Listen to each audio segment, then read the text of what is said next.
네, 할렐루야 샬롬 하고 우리 인사합니다. 할렐루야 샬롬 샬롬 샬롬 샬롬 샬롬.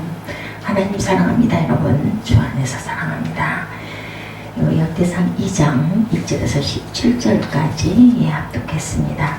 이스라엘의 아들은 이러하니 These were the sons of Israel. 이런 제목으로 함께 은혜를 나눠보도록 합니다.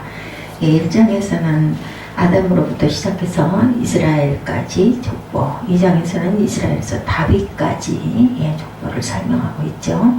작지만 큰 일을 감당하는 사람들이 등장합니다. 1절 보면 이스라엘이 등장하죠. 이스라엘은 야곱의 이름이 바꿔져서 이스라엘이라고 이름하게 되었는데, 야곱은 에서를 대신한 사람입니다. 3절의 유다는 루벤을 대신해서 영적 장자로 등장을 하죠. 유다가 다음에 다윗이 큰 형인 엘리압을 대신해서 등장을 하고, 야곱이나 유다나 다윗은 전부 큰아들이 아니죠. 다음에 다윗이 큰 형인 엘리압을 대신해서 등장을 합니다.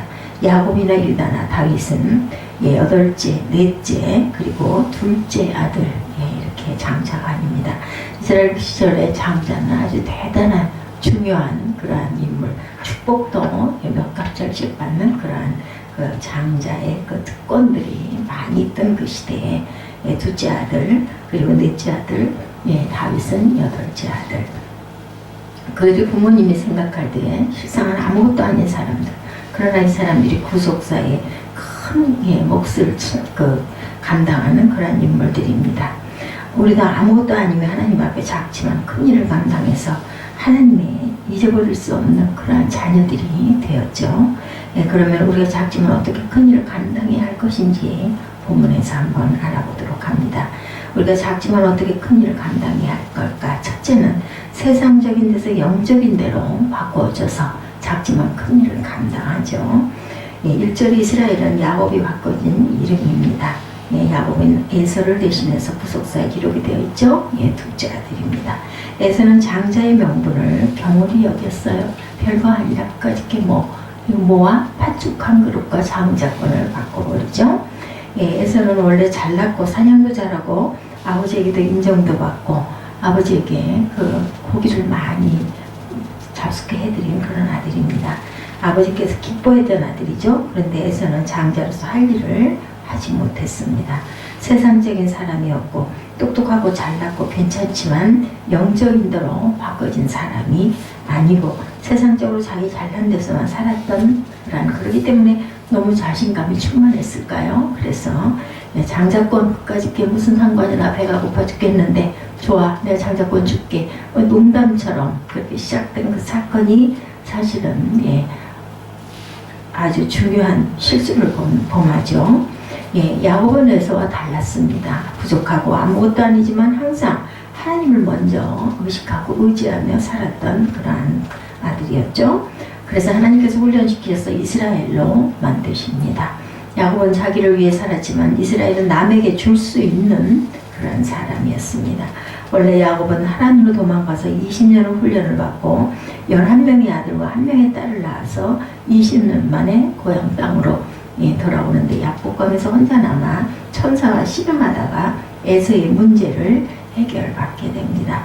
그리고 하나님을 만나 기다리시는 그 베델로 올라가야 되는데 숲꽃과 세겜에 머물다 올라가지 않음으로 말미암아 다시 강간 사건을 통해서 불러 올리시는데, 환난 날에 나와 함께 하신 하나님께 올라감으로 이름이 야곱에서 이스라엘로 바꿔지게 되고, 나중 애굽에 들어가 바로와 요셉의 2아들과 12아들들을 축복하는 그런 사람이 되죠. 야곱이 작지만 큰 일을 감당한 것입니다. 야곱은 에서를 대신해서 작지만 구속의 역사에서 12지파를 형성시키는 큰 일을 감당했고, 세상적인 데서 영적인 데로 바꿔줘서 큰 일을 감당하는 저와 여러분들도 이런 그러한 사람이 돼야 되겠죠. 성경은 말씀합니다. 로마서 12장 1, 2절에 그러므로 형제들아, 내가 하나님의 모든 자비하심으로 너희를 권하노니 너희 몸을 하나님이 기뻐하시는 거룩한 산 제사로 드리라. 이는 너희의 드릴 영적 예배니라. 이렇게 말씀합니다. 너희는 이 세대를 본받지 말고 오직 마음을 새롭게 함으로 변화를 받아 하나님의 선하시고 기뻐하시고 온전하신 뜻이 무엇인지 분별하도록 하라. 바울은 세상적인 데서 영적인 데로 관점을 받고 올바른 신앙생활을 하라고 로마서의 결론으로 말씀을 합니다. 여기서 기뻐하시는 거룩한 산 제사로 드리라고 하는데 이 말은 삶이 예배가 되게 하라 이런 말씀이죠. 어디를 가도 누구와 만나도 내가 무엇을 해도 그 장소가 예배 장소가 되라는 그런 말씀입니다. 항상 하나님 앞에 있으라는 거죠. 2절에 보면 이 세대를 본받지 말고 마음을 새롭게 함으로 변화를 받아라 이렇게 말씀합니다.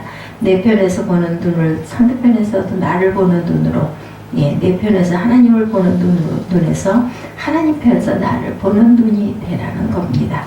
또 하나의 선하시고 기뻐하시고 온전하신 뜻이 무엇인지 분별하도록 하라는 것은 어떤 것은 하나님이 기뻐하시고 싫어하시는 줄 알고 하나님께서 싫어하시는 일을 하지 말고 기뻐하시는 일을 해라 이런 말씀이죠.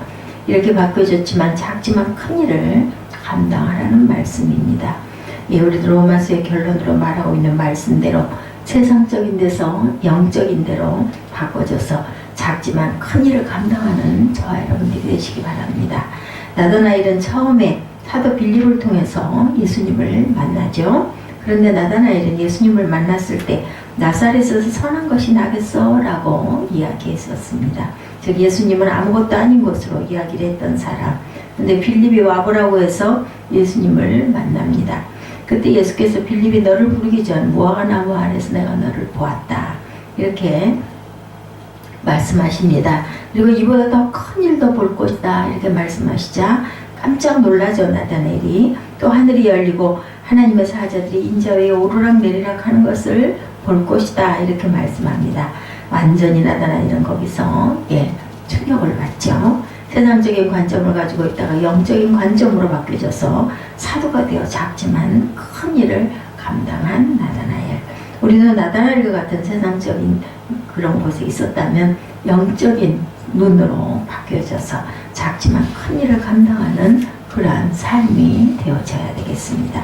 우리가 작지만 어떻게든 큰 일을 감당해야 할 것인지 두 번째는 정욕적인 데서 뜻을 이루는 대로 바꿔져서 작지만 큰 일을 감당해야겠습니다. 유다는 원래 먼저 에르와 오난과 셀라를 가나안 여인을 통해서 낳았습니다. 그런데 에르와 오난은 하나님이 죽이셔서 셀라만 남습니다. 근데 셀라를 다말에게 빨리 주지 않자 다말이 유다와 부정한 관계에서 베레스와 세라를 낳습니다. 베레스의 후손을 통해서 예수께서 오셨죠. 야곱의 첫 번째 아들은 루벤인데 유다는 넷째 아들입니다. 루벤이 첫 번째 아들인데도 네 번째 아들인 유다가 영적 장자가 되어서 다윗의 선조가 됩니다. 유다는 정욕적인 대로 가지 않고 하나님의 뜻을 이루는 대로 와서 영적 장자가 된 것이죠. 그래서 유다는 작지만 큰 일을 감당합니다. 첫째 아들은 루벤이라 우선권이 있고 크지만 서머를 통과해서 아버지의 침상을 더럽힘으로 말미암아 루벤은 장자가 되지 못하죠. 정욕적인 데 머물고 있었던 루벤은 하나님의 뜻을 이루지 못하고 장자이지만 요단 동편으로 분배받은 것으로 끝나버립니다.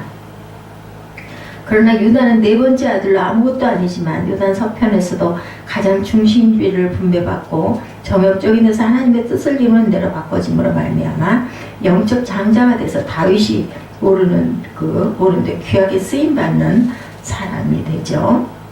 유다는 어떤 일을 할 때도 항상 하나님 뜻을 먼저 이야기합니다. 요셉을 팔 때도 유다는 죽이지 말자고 이야기를 하죠. 야곱을 애굽으로 곡식을 사러 갔을 때나 시므온이 갇히고 베냐민을 데리고 오라고 할 때도 유다는 먼저 나서서 아버지 야곱의 가슴에 기억된 바가 되게 뭉클한 이야기를 합니다. 베냐민을 데리고 가는데 결정적인 역할을 한 아들이 바로 유다이죠. 베냐민 데리고 갔더니 요셉에게 치형제가 된 것을 알고 야곱이 내려가서 거기서부터 많은 이스라엘 민족이 생기게 되어서 하나님의 뜻을 이루는데 큰 일을 감당한 사람이 바로 유다입니다. 정욕적인 데서 뜻을 이루는 대로 바뀌어져서 작지만 큰 일을 감당합니다. 우리도 세상적인 조건이 아무리 좋아도 유다와 같이 하나님의 뜻을 이루는데 그렇게 쓰임받는 큰 일을 감당하는 저와 여러분이 되시기를 주님의 이름으로 축복합니다. 갈라디아서 6장 8절입니다. 자기의 육체를 위하여 심는 자는 육체로부터 썩어진 것을 거두고 성령을 위하여 심는 자는 성령으로 영생을 거두리라.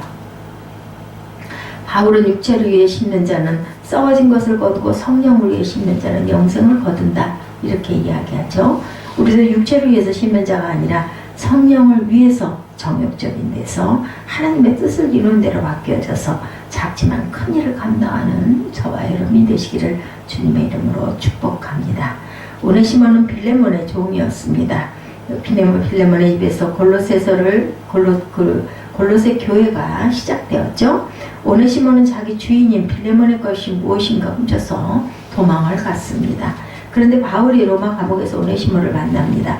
바울의 복음을 듣고 이 오네시모는 영적인 사람으로 정욕적인 데서 바뀌어집니다. 작지만 큰 일을 감당하게 되죠. 하나님의 동역자로서 같이 바울과 일할 수 있는 데까지 완전히 바뀌어진 사람이 바로 오네시모입니다. 그래서 오네시모가 바뀌어졌기 때문에 오네시모의 손에 들려서 빌레몬서를 빌레몬에게 보내게 되죠. 그래서 빌레몬과 오네시모가 만나 오네시모가 용서를 받고 성경에는 기록이 없지만 바울과 같은 많은 일을 한 사람이 됩니다. 오네시모는 먼저는 자기를 위해서 물건을 훔쳐갔던 사람, 그리고 나중에는 하나님의 뜻을 이루는 대로 바뀌어져서 무익했으나 이제는 유익한 자다, 바울이 증거를 하고 있듯이 오네시모는 전에는 도둑이었지만 나중에 바뀌어져 하나님의 뜻을 이룬 사람이 됩니다. 우리도 정욕적인 데서 하나님의 뜻을 이루는 대로 바뀌어져서 작지만 큰 일을 감당하는 저와 여러분이 되시기를 주님의 이름으로 축복합니다. 우리가 작지만 어떻게 큰 일을 감당해 가야 할 것인지, 세 번째는 육신적인 데서 인정받는 대로 바뀌어지는 작지만 큰 일을 감당하는 그런 사람이 되어야 되겠죠. 세 번째로 다윗이 기록되어 있는데 아버지가 이새입니다. 다윗은 8번째 아들이고 큰형은 엘리압이었습니다. 사무엘이 이새를 통해서 자기 아들들을 다 데리고 오라고 해 그 아들 중에서 기름 부으려 했는데 큰아들 엘리압이 지나가니까 사무엘도 너무나 용모가 출중해서 깜짝 놀랐습니다. 그래서 사무엘도 이 사람인가 보고나고 기름을 부어야 됩니까? 하고 했는데 하나님은 아니라고 말씀을 하시죠. 두 번째 아비나답이 지나가도 아니다. 세 번째 삼마가 지나가도 아니다. 하나님께서 외모를 보지 않으시고 중심을 보고 계셨습니다. 자기 형 7명은 아버지가 데리고 나와 전부 다 지나갔지만 기름을 부을 자가 없었습니다. 아버지도 생각할 때는 다윗은 말제라, 다윗은 데리고 오지 않았습니다. 너는 막내니까 양을 지키고 있어, 너는 올 필요가 없어. 아마 그랬던 것 같죠? 7명은 이새가 보아도 왕이 될 만한 자격이 있다고 생각해 7명을 데리고 갔는데 그 아들들은 다 지나갔는데 기름을 붓지 않고, 사무엘이 아들이 또 없느냐 묻자 이새가 아들이 하나 있기는 한데 속으로는 정말 아무것도 아니다 생각해서 안 데려온 말제 다윗을 오라고 부르게 됩니다. 그래서 데려왔더니 하나님께서 사무엘에게 그에게 기름을 부어라 말씀을 하시죠. 여기 엘리압이나 아비나답이나 삼마나 그 외 여러 명의 형들은 세상적으로 볼 때는 정말 괜찮은 아들들이었습니다. 육신적인 조건으로 보면 아무것도 아닌 사람이 바로 다윗인데, 다윗은 자기 집에서 양을 치고 있었던 그런 막내 아들, 그러나 다윗을 하나님께서 인정을 하십니다. 엘리압은 육신적인 사람이라 인정하지 않으셨지만 다윗은 하나님께서 인정한 사람, 아무리 육신적으로 뛰어나다 하나님이 인정하지 아니하시면 아무것도 아니죠. 아무리 세상적으로 얼짱이고 아무리 용감하고 아무리 뛰어나도 그것이 중요한 것이 아니고 아무것도 아니지만 하나님 앞에 인정받는 그런 자가 되어야 되겠다. 다윗은 하나님께 인정을 받습니다. 그래서 8째 아들이었지만 왕이 됩니다. 왕 중의 왕, 다윗왕입니다. 작지만 큰 일을 감당한 사람이죠. 예수님을 설명할 때 아브라함과 다윗의 자손 예수다 이렇게 말합니다. 그래서 예수님은 아브라함의 한 기둥이요 다윗이 한 기둥인 것을 말합니다. 그래서 아브라함 자손이라는 말은 예수께서 메시아라는 말씀이고, 다윗의 자손이라는 말은 예수께서 진정한 왕이라는 그러한 말이죠. 다윗은 진정한 왕이었습니다. 하나님 앞에 인정받는 왕 다윗이죠. 우리도 다윗과 같은 데서 육신적인 그런 인정이 아니라 작지만 큰 일을 감당하는 다윗과 같은 영적인 저와 여러분들이 되시기를 주님의 이름으로 축복합니다. 성경은 말씀하죠. 야고보서 1장 12절입니다.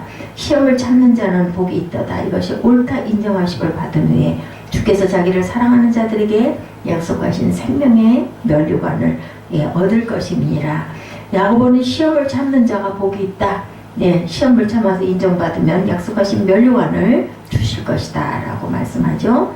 우리도 육신적인 데서 인정받는 대로 다윗과 같이 바뀌어서 작지만 큰 일을 감당하는 저와 여러분이 되시기를 주님의 이름으로 축복합니다. 나아만은 수리아의 장군이었죠. 나아만은 문둥병이 걸렸습니다. 그런데 북이스라엘 왕 앞에 많은 예물과 수리아 왕의 편지를 가지고 와서 문둥병을 고쳐주라고 왔을 때 북이스라엘 왕이 나는 문둥병을 못 고치는 사람이라고 걱정할 때 엘리사가 나아만을 자기에게 보내라고 말합니다. 나아만이 엘리사 앞에 옵니다. 나아만 장군이 왔으니 문을 열고 나와서 환처 위에 손을 얹고 기도하고 문둥병을 낫게 해줄 줄 알았는데 문도 열어보지 않고 반기지도 않고 대접도 안 해주고 요단강에 가서 7번 씻으라는 말만 그 시종에게 전하죠. 나아만은 장군인 자신이 무신을 당한다고 화가 났습니다. 그래서 돌아서 가려 하는데 종들이 아니 왜 그것도 못합니까? 라고 권면을 합니다. 나아만은 속으로 하필이면 요단강이야 우리 동네 가면 얼마든지 아름답고 좋은 강도 많은데 화를 냈지만 종의 말을 받아들이기로 합니다. 그리고 요단강에 가서 7번 몸을 담그자 어린아이의 살과 같이 깨끗하게 나음을 받게 됩니다. 육신적인 데서 인정받는 대로 바뀌어지자 문둥병이 나은 거죠. 겸손하게 내려놓자 문둥병이 나 엘리사 앞에 고개를 숙이고 선물을 주려고 했는데도 엘리사가 안 받습니다. 나아만이 육신적인 데서 인정받는 대로 바뀌어져 작지만 큰 일을 감당하는 그런 아주 괜찮은 사람이 되죠. 우리도 나아만과 같이 육신적인 데서 인정받는 대로 바뀌어져서 작지만 큰 일을 감당하는 하나님의 귀한 자녀들이 되시기를 주님의 이름으로 축복합니다. 어떤 대단한 존재가 아닙니다. 우리는 모두 다 그렇죠. 실상은 아무것도 아니고 작고 부족하고 연약하고 그리고 또한 보잘것없는 그러한 존재들인데 작은 것으로 그대로 있는 것이 아니라 하나님께서 우리들을 보시고 기억하실 만한 큰 일을 감당하는 하나님의 자녀들이 되었습니다. 우리가 작지만 어떻게 큰 일을 감당한다고요? 첫 번째는 세상적인 데서 영적인 대로 바뀌어져서 큰 일을 감당하고 정욕적인 데서 뜻을 이루는 대로 바뀌어져서 큰 일을 감당하고 육신적인 데서 인정받는 대로 바뀌어져서 작지만 큰 일을 감당하여서 하나님 앞에 인정받고 칭찬받는 하나님의 귀한 아버지 그릇들이 되시기를 주님의 이름으로 축복합니다.